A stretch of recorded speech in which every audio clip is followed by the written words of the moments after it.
బెంగళూరు అద్దెల గురించి ప్రత్యేకంగా చెప్పుకోనక్కర్లేదు కదా. అక్కడ అద్దెల కంటే డిపాజిట్లే కళ్ళు బైర్లు కమ్మేలా చేస్తాయి. ఇంటి యజమానులు డిపాజిట్ కింద కనీసం 6 నెలల నుంచి 10 నెలల అద్దె వసూలు చేస్తుంటారు. దీని గురించి ఇటీవలే సోషల్ మీడియాలో సెటైర్లు కూడా వస్తున్నాయి. తాజాగా బెంగళూరులో ఓ ఇంటి యజమాని తన 3 BHK ఇంటిని అద్దెకు ఇద్దామని భావించి ఓ ప్రకటన పోస్ట్ చేశాడు. అద్దె నెలకు 1,00,000 అని, డిపాజిట్ 8 లక్షలు చెల్లించాలని పేర్కొన్నాడు.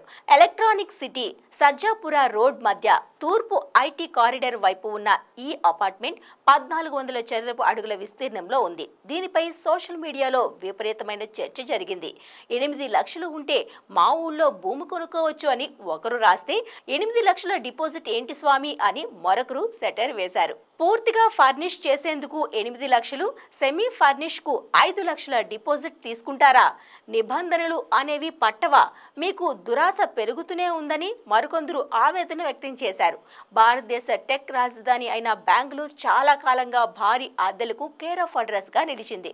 ఇతర మెట్రో నగరాలు అద్దెదారులకు అనుకూలమైన పద్ధతుల వైపు మొగ్గు చూపుతున్నప్పటికీ బెంగళూరు మాత్రం అధిక డిపాజిట్ సంస్కృతిని కొనసాగిస్తూనే ఉంది.